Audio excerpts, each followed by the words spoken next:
ہمارے پہلے مہمان ہیں محترم مشاہد حسین سید صاحب، سابق وفاقی وزیر، مدیر اور معروف تجزیہ کار اور دانشور۔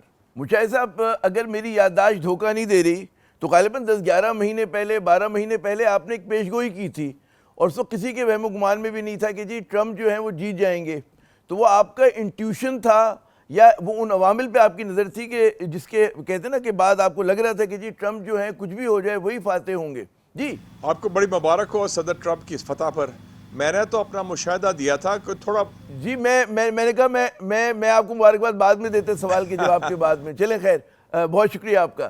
جی مشاہد صاحب۔ میں نے تو اپنا جو مشاہدہ دیا تھا اور تھوڑا بہت ہی سمجھ مجھے ہے امریکن سسٹم کی، میں امریکن سسٹم کو جانتا ہوں۔ یہ جو پولز وغیرہ ہوتے ہیں، امریکہ کا جو بنیادی رجحان تھا وہ بڑا واضح تھا، اور یہ کیونکہ بائیڈن کی حکومت ناکام حکومت تھی، فیل ہو گئی تھی، اور اس میں کاملا ہارس بھی اس حکومت کا حصہ تھی، تو اس کا کوئی چانس نہیں تھا۔ دوسری بات ہے کہ یہ دلیر آدمی ہے ٹرمپ، اس کے خلاف کافی اذیتیں بھی ہوئیں، کیسز بھی بنے، زیادتیاں بھی ہوئیں، ویپنائز بھی ہوا اس کے خلاف، اور پریس نے بھی بڑا اس کے خلاف باتیں کی۔ یہ قائم اور دائم رہا، اور آپ نے دیکھا کہ جو مشکل وقت آیا جب اس پر گولی چلی، اس کو بھی اس نے کیا موقع دکھایا کہ فائٹ فائٹ فائٹ۔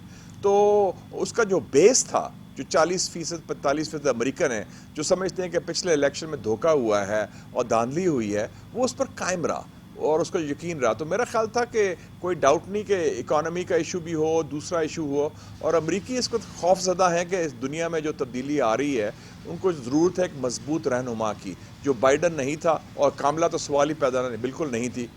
تو اس لیے میرا مشاہدہ تھا کہ یہ واپس آئے گا۔ تو یہ آپ کی بیسس تھیں۔ اچھا اب یہ بتائیے کہ دنیا کو ٹرمپ کی پریزیڈنسی سے، سیکنڈ پریزیڈنسی سے کیا توقعات وابستہ کرنی چاہیے؟ نمبر ایک تو مطلب ہے کہ دنیا میں اس وقت دو بڑے، یوکرین کی جنگ یورپ میں ہو رہی ہے، مشرق وسطیٰ جو ہے وہ سلگ رہا ہے، تو آپ دیکھتے ہیں کہ کیا اس میں کوئی امن میں کردار ادا کر سکیں گے؟ آج انہوں نے اپنی جو تقریر تھی ٹرمپ صاحب نے، اس میں بھی انہوں نے کہا کہ وہ نئی جنگیں شروع نہیں کریں گے بلکہ جو پرانی جنگیں ان کا خاتمہ کریں گے۔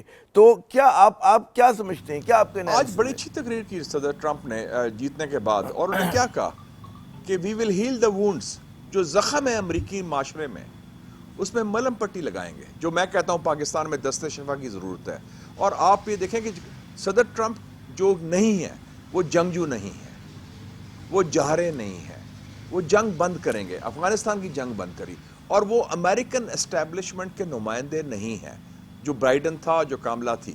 وہ پہلے امریکن صدر ہیں، صدر جان ایف کینیڈی کے بعد 60 سالوں کے بعد، جو امریکہ کی جو ڈیپ سٹیٹ، امریکہ کی سیکیورٹی اسٹیبلشمنٹ، پینٹاگون، سی آئی اے، اسٹیٹ ڈپارٹمنٹ، اس کے نمائندے نہیں۔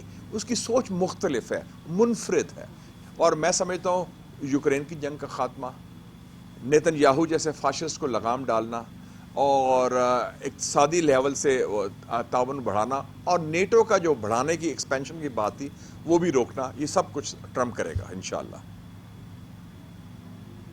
تو یہ ایک طرح سے یہ تو جو امن کے چاہنے والے ان کے لیے ایک اچھی خبر ہے کہ امریکہ کا جو کردار، جو اس میں ڈائنمکس میں اس کی تبدیلی آئے گی، تو وہ تو ایک بڑا ایک مثبت قسم کی بات ہے۔ گو کہ اسی بات پہ لوگ تنقید بھی کرتے ہیں کہ جی اگر امریکہ نے ڈس انگیج کیا دنیا کے ساتھ تو اچھا نہیں ہوگا۔ تو اس میں توازن آپ کے خیال میں ٹرمپ جو ہے وہ مینٹین کر پائیں گے؟ بالکل صحیح، جی ایبسولوٹ صحیح کہا۔ یہ تو وہ ہی از اے کینڈیڈیٹ آف پیس، وہ تو کہتا ہے کہ میک امریکہ گریٹ اگین، یعنی کہ فوکس امریکہ فرسٹ، امریکہ کی معیشت، امریکہ کے جو ادارے تباہ ہوئے ہیں، امریکہ کا جو انفراسٹرکچر ہے، امریکہ کے اندر جو مشکلات ہیں، مسائل ہیں، اس کو حل کریں پہلے۔ تو یہ ہمیں ویلکم کرنا چاہیے۔ یہ وہ بندہ نہیں کہ جو ہر جگہ پنگے لے رہا ہے، ہر جگہ فوج بھیج رہا ہے، جو بائیڈن کر رہا تھا، آکس کریٹ کرو، ایشین نیٹو کریٹ کرو، کوڈ کو کرو، اس کے خلاف سر جنگ شروع کرو، اس ٹائپ کا ہے ہی نہیں۔ تو یہ تو بڑی مثبت بات ہے، لیکن چونکہ میڈیا کنٹرول کرتا ہے اور میڈیا بہت جھوٹ بولتا ہے، اور آپ نے دیکھا میڈیا تو امریکہ کا بے نقاب ہو گیا، فارغ ہو گیا ہے، پنڈٹس جو ہیں، بالکل۔ پریس اچھا جو ہے، میرا سارے اگلا فارغ ہو سوال گئے ہیں۔ اگلا میرا سوال یہی تھا آپ سے کہ وہ جو امریکی میڈیا یا مغربی میڈیا میں کہوں گا، اکانومسٹ جیسا پرچہ جو تھا اس کا بڑا اسٹرانگ موقف تھا کہ روایتی میڈیا جو تھا مغرب کا وہ تو کیملا کو جتوا رہا تھا اور اس کو اس طرح سے پورٹری کر رہا تھا کہ شی از کہتے ہیں best thing happening to United States, اور اس ہے نا۔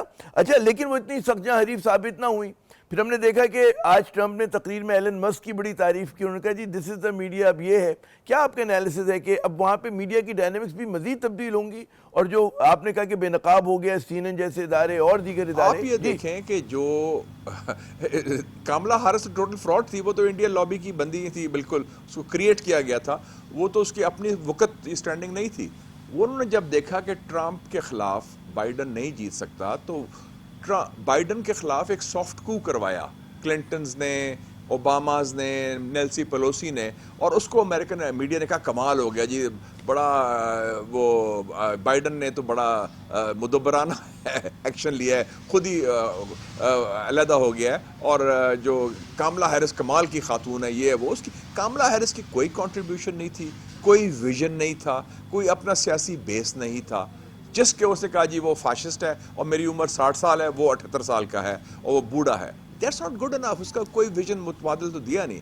تو اب جو میڈیا کے حوالے سے دیکھیں جی، مسک نے سٹینڈ لیا اس کے لیے، اور وہ ٹویٹر اور ایکس پر سارا کچھ ہے. تو جو روایتی پرنٹ میڈیا ہے اس میں بھی دیکھ لیں خلفشار آ گئے تھے.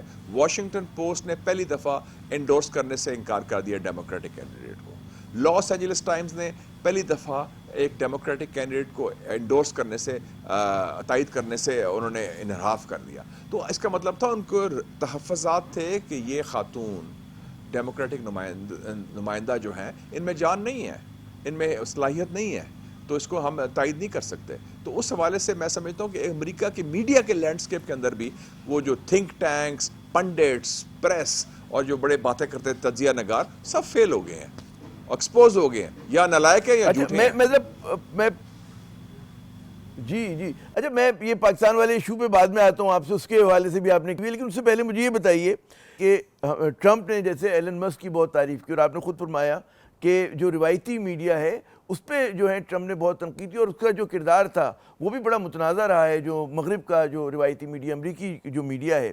آپ کیا دیکھتے ہیں کہ اس پوری انتخابات کے بعد اب کیا یہ لگتا ہے کہ جو نیریٹو بلڈنگ ہے وہ سوشل میڈیا کے پاس چلی جائے گی، یعنی کہ سماجی میڈیا کے پاس چلی جائے گی؟ آپ یہ دیکھیں کہ صدر ٹرمپ کا جو پہلا دور تھا 16 سے لے کے 20 تک، اس نے ساری فورن پالیسی، اپنی پالیسی تو اس نے ٹویٹر میں چلائی تھی، بلکہ لوگوں کو سیک کرنا، لوگوں کو ہائر کرنا ٹویٹ پر پتہ چلتا تھا. پاکستان کے بارے میں بھی ٹویٹ کی تھی، آپ کو یاد ہے، بڑی مشہور. تو اس حوالے سے ان کے فالوور کتنے تھے؟ 86 ملین فالوورز. جو امریکن میڈیا ہے، پرنٹ میڈیا، اس کی تو 1/4 بھی نہیں اس کے وہ ریڈرشپ اس حوالے سے. تو وہ کہہ رہا تھا مجھے ضرورت ہی نہیں اس اخبارات کی یا اس ٹائپ کی میڈیا کی، میں تو ڈائریکٹلی ایک کلک کرتا ہوں تو 8 کروڑ 60 لاکھ لوگ میرے فالوور ہیں. تو اس سے بڑا اس کو لیے تو ایک ہتھیار تھا، اور اس کے لیے بھی وہاں سے بین کیا گیا اس کو، اور وہ فیل ہو گیا بین. درست. اچھا مشاہد صاحب، اب آپ مجھے یاد ہے آپ یہ بھی کہتے رہے کہ اگر ٹرمپ اقتدار میں آتے ہیں تو کہتے ہیں نا سابق وزیر اعظم عمران خان جو ہیں ان کے رہائی کا امکان ہے. اس بات کا کیا آپ اب بھی اس بات پہ قائم ہیں اپنی کہ آپ یہی ہوتے ہوئے دیکھ رہے ہیں؟ ٹرمپ ایک غیر اور اس کی بیسس کیا ہیں؟ اس کی بیسس کیا ہیں جو آپ نے دعویٰ کیا ہے؟ اس کی بیسس بڑی سمپل ہے کہ ٹرمپ ایک غیر روایتی لیڈر ہے. نمبر 1، جب اس کو پاکستان میں وہ کسی کو نہیں جانتا سوائے عمران خان کو، اور عمران خان کو نہ صرف جانتا ہے، نہ صرف ان کا بڑا اچھا شاندار استقبال کیا انہوں نے 2019 میں، اس کو پسند بھی کرتا ہے عمران خان کو، اور اس کو سیلیبریٹی سمجھتا ہے. آپ کو یاد ہوگا کہ وائٹ ہاؤس جو ہے وہ دفتر بھی ہے، وہ رہائش گاہ بھی ہے.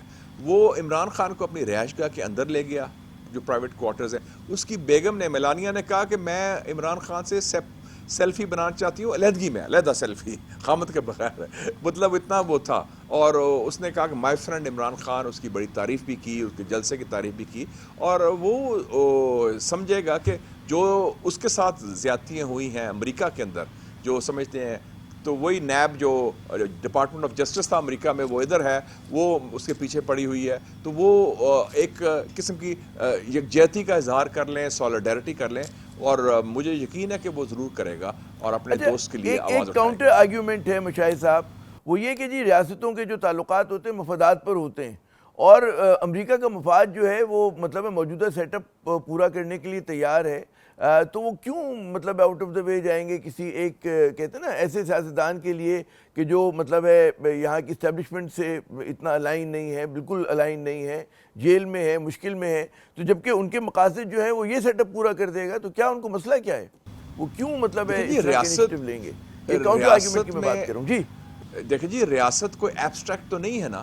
ریاست میں لیڈرز بھی ہوتے ہیں، انسان بھی ہوتے ہیں، قائدین بھی ہوتے ہیں، اور وہ ان کی ترجیحات ہوتی ہیں. وہی ریاست امریکہ کی تھی جو انڈر جانسن وہ جنگ کر رہی تھی ویٹنام میں، انڈر نکسن وہ چین سے صلح کر رہی تھی، اور وہی ریاست انڈر ٹرمپ پوٹن سے صلح کر رہی تھی اور نارتھ کوریا سے صلح کر رہی تھی، اور وہی ریاست بائیڈن کے نظام میں جنگ کر رہی تھی. بہت فرق پڑتا ہے لیڈرشپ کا. اور یہ ریاست کا ایشو نہیں، وہ تو ریاست کی پرواہ نہیں کرتا، وہ تو نمائندہ نہیں امریکن اسٹیبلشمنٹ کا. ہاں اگر بائیڈن ہوتا، کاملا ہیرس ہوتے، وہ جو اسٹیبلشمنٹ کی پلے بک ہے، جو امریکن اسٹیبلشمنٹ کی سکرپٹ ہے ملٹری انڈسٹریل کمپلیکس کی، وہ فالو کرتے. یہ تو لیڈر ہی مختلف ہے اور اس کی اپروچ بھی منفرد ہے. درست آپ نے کہا غیر روایتی ہے. اچھا تو اس حوالے سے ہم دیکھتے ہیں کہ پاکستان جو ہے عمومی طور پہ چاہے ریپبلکنز ہوں چاہے ڈیموکریٹس ہوں، امریکہ کی اب ترجیحات میں اس طرح سے نہیں ہیں. بھارت ان کا اسٹریٹجک پارٹنر ہے. تو اب میں سوال یہ کروں گا کہ ریاست پاکستان کو کیا توقعات جو ہے ٹرمپ سے وابستہ کرنی چاہیے؟ دیکھیں جی، ریاست پاکستان کو ایک موقع ملا ہے اور اس موقع کا پورا فائدہ اٹھائے. نمبر 1، ٹرمپ امریکن اسٹیبلشمنٹ کی جو روایتی سوچ ہے پاکستان کے بارے میں، جو ہندوستان نواز ہے، وہ فالو نہیں کرے گا. اس کی اپنی سوچ ہوگی. نمبر 2، میں سمجھتا ہوں کہ پاکستان کو بھی زوردار قسم کی، پرو ایکٹیو قسم کی سفارتکاری اور کمیونیکیشن امریکن اسٹیبلشمنٹ، امریکن جو انتظامیہ ہے، خاص طور پہ ٹرمپ کی بات کر رہا ہوں میں، جو اب نئی اسٹیبلشمنٹ بنی گی انڈر ٹرمپ، ان کے ساتھ تعلقات استوار کرنے چاہیے. اور اس میں کئی وائڈ رینج آف ایشوز ہیں، اور ہمیں واضح طور پر رونا دھونا بند کریں ہم اپنا ماضی کا، ہم نے یہ کیا تو وہ کیا، آپ نے یہ وہ کیا. آپ بتائیں کہ یہ ہمارے مفادات ہے، یہاں ہماری ہم آہنگی ہے، ہم امریکہ سے تعاون کریں گے. اور ہمارا جو ڈائسپورا ہے، پاکستانی ڈائسپورا امریکہ میں، جس کو ہم نے سمجھا ہوا ہے کہ یہ تو عمران خان کے کیمپ کا، ان سے بات نہ کرو، وہ آپ کے ان آفیشیل ایمبیسڈرز ہیں، ان کو بھی استوار کریں، ان کے رول کو بھی. اور ہم اپنا امریکہ، دیکھیں میں 4 سال رہا ہوں واشنگٹن ڈی سی میں، یہ میں نے بتائیے تھنک کہ ٹینک میں وہ کام کیا، میں نے کنورجنس کانگریس میں کام کیا. ایک منٹ بات سن لیں. وہ واشنگٹن ڈی سی ایک مارکیٹ پلیس ہے آئیڈیاز کا، ایک بازار ہے جہاں اپنا بیانیہ بکتا ہے. آپ کا موقف پیش کر سکتے ہیں، آپ اپنی پالیسی بڑھا سکتے ہیں. اگر آپ میں جان ہو، ہمت ہو، صلاحیت ہو، حقائق کے ساتھ، منطق کے ساتھ، تو ہم کریں. ہم روایتی سیاست جو مجھے صاحب سفارتکاری ہے وہ نہیں چلے یہ ایک گی. بڑا سوال ہے کہ پاکستان اور امریکہ کا کنورجنس آف انٹرسٹ کہاں پر ہوتا ہے؟ کیونکہ ابھی تک تو زیادہ ہمیں ڈائیورجنس نظر آتا ہے بہت سارے معاملات پہ، چاہے بھارت سے تعلقات کے معاملات ہوں. چین کے بارے میں اگر آپ سوچیں کہ ظاہر ہے کہ چین جو امریکہ کی اسٹیبلشمنٹ ہے، چین مخالف ہے، اسی طرح ٹرمپ کا بھی بڑا سخت موقف ہے. تو کیا وہ لوگ اس چیز کو لیوریج کریں گے کہ جی وہ کہیں کہ پاکستان سے کہ ٹھیک ہے ہم آپ کی اگر مدد کرتے ہیں لیکن چین کو ذرا سا آپ چین سے دور ہوں، تو اس طرح کا ہم پہ دباؤ آ سکتا ہے؟ جی نہیں، ایسا نہیں آئے گا. اگر میں اپنی ریڈ لائن ڈیفائن کریں، ہم جنرل باجوہ کی طرح نہ کریں کہ ہم ان کے سامنے لیٹ جائیں، جا کے ان کو پیش کریں کہ جی ہم تو بڑے امریکہ نواز ہیں، ہم یوکرین میں آپ کو یہ کریں گے، ہم اندرون خانے چین سے بھی دوری کریں گے. اس طرح گیمز نہ کھیلیں ان سے. Play it street. امریکن بڑے اسٹریٹ لوگ ہیں، میں رہا ہوں ادھر. وہ کچھ لوگ کچھ دو کی بنیاد پر کرتے ہیں. ہم اب ڈیفائن کریں اپنی ریڈ لائنز. ہماری ریڈ لائن ہے نیوکلیئر، کشمیر، فلسطین، چائنا، سی پیک. یہ اس ہماری پر ریڈ ہمیں لائن. کمپرومائز نہیں ہونا. ہمارے ہم آہنگی ہے. ہم چاہتے ہیں علاقائی تعاون ہو، اقتصادی تعاون ہو، تجارتی تعاون ہو، توانائی تعلیم میں تعاون ہو، پاکستانی ڈائسپورا کا رول ہو، کاؤنٹر ٹیررزم پر تعاون ہو، انٹیلیجنس شیئرنگ ہو داعش کے خلاف. یہ تو بڑے ایریاز ہیں ہمارے جہاں پہ سیکیورٹی کوپریشن ہو کولیبریشن بھی سکتا ہے. اچھا یہ dying moments of the segment ہے ہمارے. ایک آن اے لائٹر نوٹ میں یہ دیکھ رہا تھا کہ پاکستان کے جو موجودہ حکمران ہیں، حکومت کے لوگ ہیں، ان میں سے کئی کے ٹویٹس، کئی کے بیانات جو ہیں وہ ٹرمپ صاحب کے بڑے خلاف رہے ہیں. اور بڑا انہوں نے ایک طرح سے انہوں نے کہا جی ٹرمپ جو ہے وہ پاکستانی عمران خان ہے، عمران خان جو ہے وہ پاکستانی ٹرمپ ہے. اس طرح کی مثالیں دی ہیں، بڑے بڑے نام ہیں اس میں. حتیٰ کہ مریم نواز صاحبہ کا میں سن رہا تھا کلپ ابھی، وہ بھی اسی طرح کا تھا. آپ کے خیال میں ان کو اس طرح کے بیانات کے اوپر کوئی کسی قسم کی مشکل ہوگی یا چلتا ہے ٹھیک ہے آگے بڑھ جائیں گے؟ دیکھیں یہ بھی کتنی بے وقوفی ہے ہمارے لوگوں کی. ہم کہتے ہیں کہ ٹرمپ چونکہ وہ سمجھتے ہیں کہ ٹرمپ کی تعلقات عمران خان سے ہیں تو ٹرمپ ایکولز عمران خان سے دشمنی ہے تو ٹرمپ سے بھی لڑائی کریں. ٹرمپ امریکہ کا لیڈر ہے، اس کو امریکہ کے لیڈر سمجھیں، ادھر کیوں کویٹ کریں؟ اس کا مطلب ہے ہم کوئے کے مینڈک ہیں. ہم پاکستان کہ ہر چیز کو امریکہ کو بھی پاکستان کے نیرو زاویے سے دیکھتے ہیں. ہمیں عالمی سیاست کی کوئی سمجھ نہیں ہے, ہماری سمجھ بوجھ نہیں ہے. اس لیے ہماری نالائکی ہو رہی ہے کہ اس قسم کے نالائق لوگ حکومت چلا رہے ہیں. پاکستان کا یہی حشر ہونا ہے, کیونکہ ان کو سمجھ نہیں ہے دنیا میں کیا تبدیلی آ رہی ہے. اب ان سے معافی مانگیں گے, اب اپنی توبہ کریں گے, اب ان سے کان پکڑیں گے کہ نہیں ہم نے تو کہا, ہم تو مبارکباد دیتے ہیں. شہباز شریف نے بھی مبارکباد دی, اور باقی لوگ بھی چمچے بھی ہیں, وہ شروع کر دیں گے. بڑا عظیم لیڈر ہے ٹرمپ, خوشامد شروع کر دیں گے. یہی ہمارا المیہ رہا ہے نا. ہم سمجھتے نہیں, ہمیں سوجھ بوجھ نہیں عالمی سیاست کی اور امریکن سسٹم کیسے کام کرتا ہے, اور ہم ذات پر اور اپنے گروہ پر اور اپنی پارٹی پر سیاست کرتے ہیں, نہ کہ ملک پر, ریاست پر یا عوام کے مفادات پر. That is where the problem lies. بہت بہت شکریہ مشاہد حسین صاحب, آپ نے اپنا قیمتی وقت دیا. تو ناظرین, دنیا کی جو ایکسپیکٹیشنز ہیں وہ تو یہ کہ ٹرمپ جو ہیں ان کی جو سیکنڈ پریزیڈنسی ہوگی وہ کچھ جو دنیا میں جاری و ساری کانفلکٹس ہیں اس کو ختم کرانے میں اپنا کردار ادا کریں گے. اور جہاں تک رہ گیا پاکستان, تو پاکستان کے پاس بھی ایک مواقع پیدا ہوا ہے کہ وہ دوبارہ سے اپنے جو ریلیشن شپ ہے امریکہ کے ساتھ جو ہے ری ڈیفائن کرے, اور جہاں پہ کنورجنس آف انٹرسٹ ہے وہاں پہ پاکستان کے مفادات کو آگے بڑھائے. تو یہاں پہ وقفہ لیتے ہیں, وقفے کے بعد جب ہم دوبارہ حاضر ہوں گے تو کچھ بات کریں گے پاکستان کے سیاست کے غموں کی. ہمارے ساتھ رہیے گا.